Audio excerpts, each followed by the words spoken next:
What up, y'all? It's your boy, Sad Linus, checking in once again. Make sure you like, share, and subscribe. This is the morning show, Let's Argue with Prince Carlton show. I'm Sad Linus. Prince Carlton's on vacation right now. But we're going to go ahead and hold it down. We're going to talk about a couple topics today. The basis of this conversation is going to be about truth. Today, we're going to talk about truth. And how some people want to avoid conversations to avoid the truth.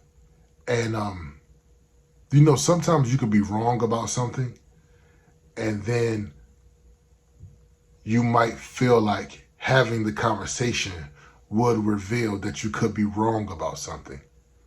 People who are arrogant and have a lot of arrogance, they would rather believe a lie or look at revealing information that might prove that they were on the wrong side of what they believed.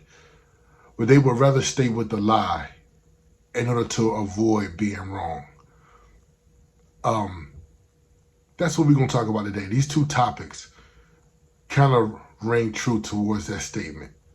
And people who are humble are able to say, hey, you know what? When I first looked at the evidence or the analytics or anything, I thought this way. But now after time, I've looked at it and I see it a different way. And maybe I was wrong back then. That's what humble people do. But first, let me just get into, if you want to follow us on the morning show, Let's Argue with Prince Carlton. On Instagram is at the morning show, Let's Argue. On Twitter is at Let's Argue Show. And on FANBASE is at Let's Argue Show. If you want to follow Prince Carlton on Instagram is at _Prince Carlton _. On Twitter is at _Prince Carlton _. On FANBASE is at Prince Carlton. If you want to follow me, Sad Linus, on Instagram, Twitter, and FANBASE, I'm at Sad Linus, CEDLINUS. You can follow our podcast or anywhere that podcasts are at. You know what I'm saying, on Spotify, Apple Podcasts. And you can also follow our videos on YouTube at Let's Argue Show. We also put videos up on FANBASE as well at Let's Argue Show.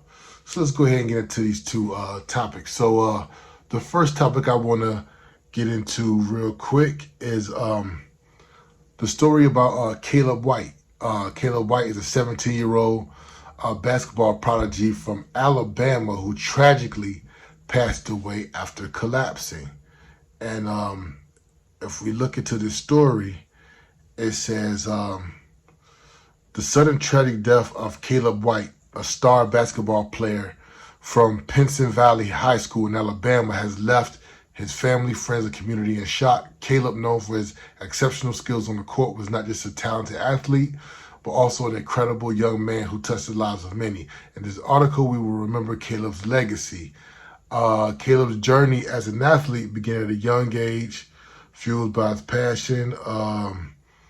3-star rank on ESPN. On August 10th, tragedy struck Caleb when Caleb collapsed during a pickup game with his teammates at Pinson Valley High School. Medical personnel immediately initiated life-saving measures, utilizing an AED and performing CPR until paramedics arrived. Caleb was rushed to St. Vincent East Hospital, but despite their efforts, he was pronounced dead later on that day. The cause of the sudden medical emergency was later determined to be cardiac arrest. Now, we do know that one of the side effects of you know what is myocarditis. So we are starting to see a lot of athletes, young athletes, and not even just young athletes, but young people starting to have heart problems. Now, some people will say, hey, this always happened in sports. This always happened. They talk about Hank Gathers, you know what I'm saying? They bring up other people. They bring Reggie Lewis. They bring up many people who had heart conditions that either led to them not being able to play sports anymore. But there's been an influx, and the fact that we know that one of the main side effects is myocarditis are we wrong to ask the question of whether or not these, what happened to LeBron James' son and what happened to this young man, Damar Hamlin?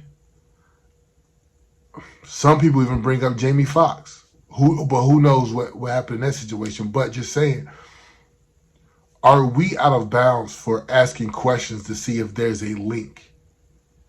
And the problem is that when a lot of people get on social media and we say, hey, is there a link between these kids or these athletes or these young people having heart problems to what we already know is a side effect of myocarditis? Is there a link between you know what and these young people having cardiac arrest? The avoidance of many people don't even want you to bring it up. They will villainize you just for bringing it up. And the reason why they want to villainize you for just bringing it up is because they never want a conversation that says, maybe we were wrong with forcing or trying to force everybody to get this, you know what. That's what we call it today. We call it the you know what. And that's plain and simple. If you go back to all of the news clippings, the Rachel Maddow's and Dr. Fauci's and everybody, they were villainizing people who didn't get it. And medicine and the medical field has never been a one-size-fits-all. The only time they even talk about anything in medical field being a one-size-fits-all is when it has to do with you know what. So, do not villainize people who made decisions based on the research they did, based on what they know the side effects to be. I really hope that they can get down to what really happened with Damar Hamlin and what really happened to Bronny James and what really happened to this young man. Because we're not saying that this hasn't happened before in sports, but what we're saying is that we're seeing this happen to a lot of young people. And all we want to know is there a link? And the people who want to say that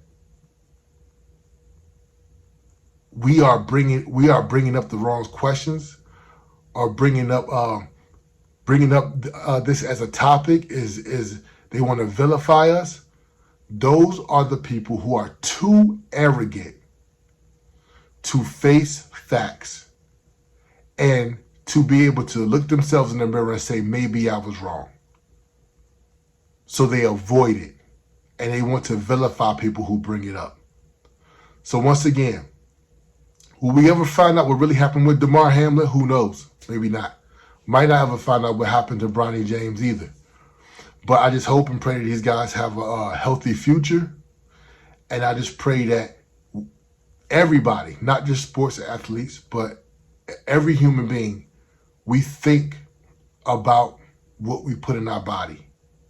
And we think about things and we make sure that medication is not a one-size-fits-all. And when people make their own medical decisions, especially when it comes to the you know what, that we are not vilified for it. People are really going to look back at what happened in 2020 and 2021 and really, it's going to be a really big black eye on the history of America. But that's because people were too arrogant to avoid, to examine the truth. The next story that I want to talk to you guys about is the Blindside story. Michael Oher, if y'all know about the Blindside story is Michael Oher was adopted by the Tuohys, and He became an NFL player. He was in poverty. He got adopted by his family. He went to college, played, went to the NFL, made a lot of money. And the movie grossed over $300 million. And so Michael Oher has done some examining of the money that has been in the proceeds that have been made from this movie. Now, Michael Oher was busy playing in the NFL, but he said he always suspected that something was going on about the film. He wasn't getting any money from the film, but he was too busy playing football that he could not examine it. After he retired, he's been examining exactly what happened since 2016. So let me go ahead and read this article for you on Virtue.news. The Blindside subject Michael Oher accuses family of fabricating adoption story. In a shocking revelation, former NFL star and subject of the film The Blindside, Michael Oher has publicly claimed that his adoption by the Tuohy family was a lie. He further alleges that he was excluded from the profits generated by the movie based on his life. Oher's supposed adoption out of intense poverty by a wealthy white family was immortalized in the 2009 movie The Blindside. The film narrated Oher's journey from homelessness to becoming an All-American football player, largely attributing his success to Tuohy family's intervention. However, Oher has now disputed this narrative, stating that the Tuohys never formally adopted him and manipulated him into a conservatorship. In a petition filed in a Tennessee probate court, Oher accused Sean Tuohy and his family of profiting from the film without sharing any earnings with him. These allegations have sent shockwaves through both the sports and entertainment worlds, challenging the uplifting narrative portrayed in The Blindside. As the story unfolds, it remains to be seen what impact Oher claims will have on the legacy of the film and the reputation of the Tuohy family. Now, the Tuohy family, in essence, this is what Michael Oher is stating. In 2006, well, I guess after he retired playing football, he, I guess he knew or felt like that, he wasn't receiving any money from the movie, and he know the movie grossed a lot of money. So he was trying to figure out what was going on. He said that he was often passed around, talk to this person. Nobody was giving him answers. He got a lawyer, or already had a lawyer examine what was going on. And look what I just said. The truth was being avoided. So he did his own research, and he found out that when he actually was signing papers to be adopted, he actually didn't sign papers to be adopted. He signed a conservatorship. Conservatorship allows people to make decisions, business decisions, and money decisions on behalf of you, without you knowing, without you probably having to have a signature. They could just make decisions for you. They have control of your business decisions. And so, and they said that one of the family friends was a lawyer, and she's the one who set up this paperwork. So when this movie comes out and these books come out about him and things like that, he sees no money from it. And later they discovered that each of the family members got $250,000 for the movie up front, and also proceeds from the earnings from this movie. Michael Oher did not get anything. And so what he is suing for is the money on the back end and future earnings from this Blindside movie.